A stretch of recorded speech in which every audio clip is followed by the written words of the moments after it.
par le sport en Afrique. Je vous souhaite d'accueillir Monsieur Chakib Ben Moussa, le ministre de l'Éducation nationale, du préscolaire et du sport,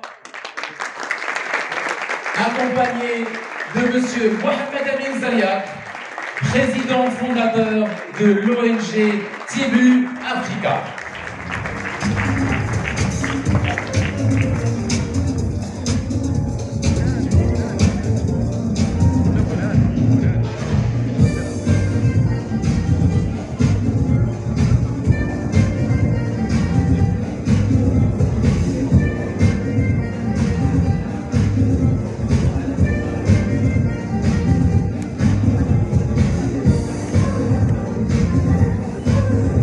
Mesdames et messieurs, nous sommes réunis aujourd'hui pour... C'est aussi l'occasion pour mettre en lumière les initiatives existantes, voire à promouvoir celles d'un fort impact sur les populations de notre cher continent.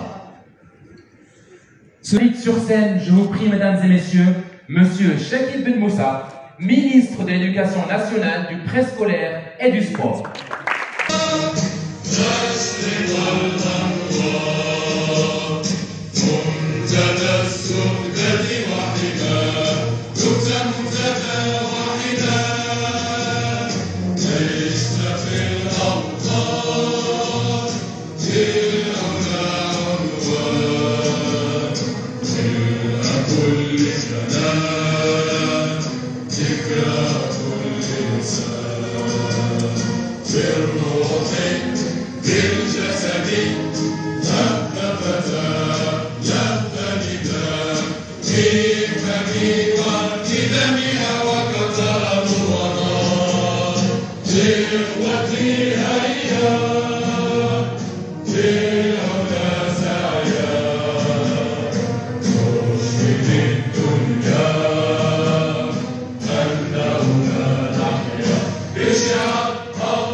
Excellences, mesdames et messieurs, les ambassadeurs, les représentants des ONG présentes avec nous aujourd'hui, Monsieur le Président de Tibu Africa, chers invités, mesdames et messieurs.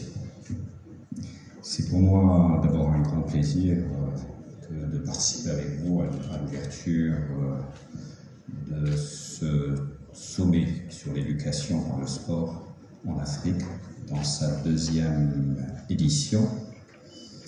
Et je saisis cette occasion pour souhaiter la bienvenue au Royaume du Maroc à tous ceux qui viennent de loin, puisque plusieurs ONG, plusieurs acteurs, plusieurs opérateurs viennent de l'international, du continent africain, mais aussi du reste du monde. Et je voudrais dire combien mon plaisir est grand de participer à ce sommet, d'une part, de par sa portée continentale, qui est en phase avec l'engagement de notre pays, sous la conduite de Sa Majesté le Roi Mohammed VI, que Dieu l'assiste, en faveur de la coopération et du développement durable en Afrique.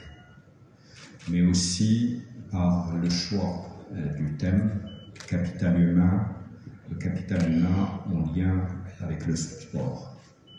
Et je pense que c'est une occasion d'échange, de co-construction, de réponses qui sont à même de relever les défis de notre continent, de favoriser des solutions innovantes, de favoriser des actions de terrain qui permettent d'accompagner justement les transformations que connaissent nos sociétés, de participer aussi à la cohésion sociale à travers le sport. Je crois que nul n'est besoin de rappeler la place du sport comme outil d'intégration privilégiée, parce qu'il porte naturellement en lui des valeurs de respect, de tolérance, de vivre ensemble, et constitue de ce fait un vecteur essentiel d'inclusion sociale.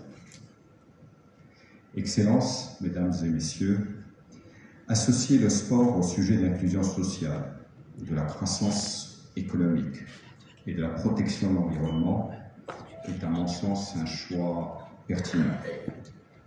La filière sportive dans notre continent est appelée à jouer un rôle de premier plan pour répondre aux multiples défis liés au développement durable et solidaire de nos pays.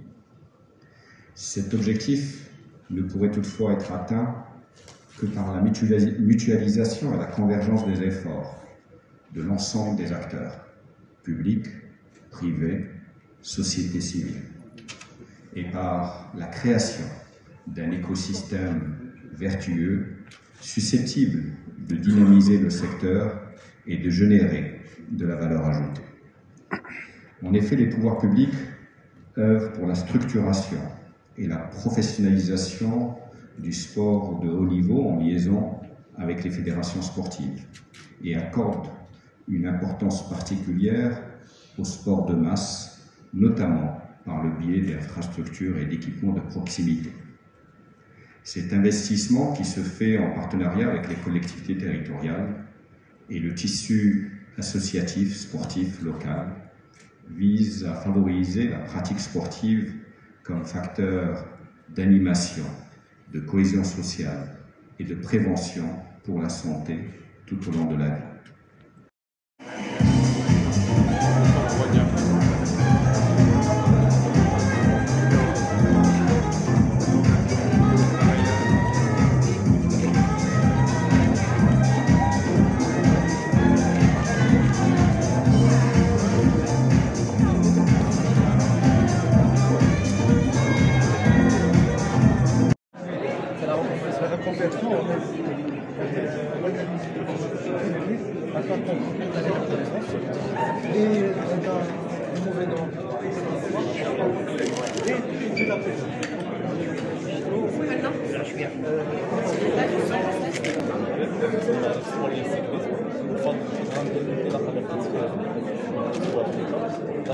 Das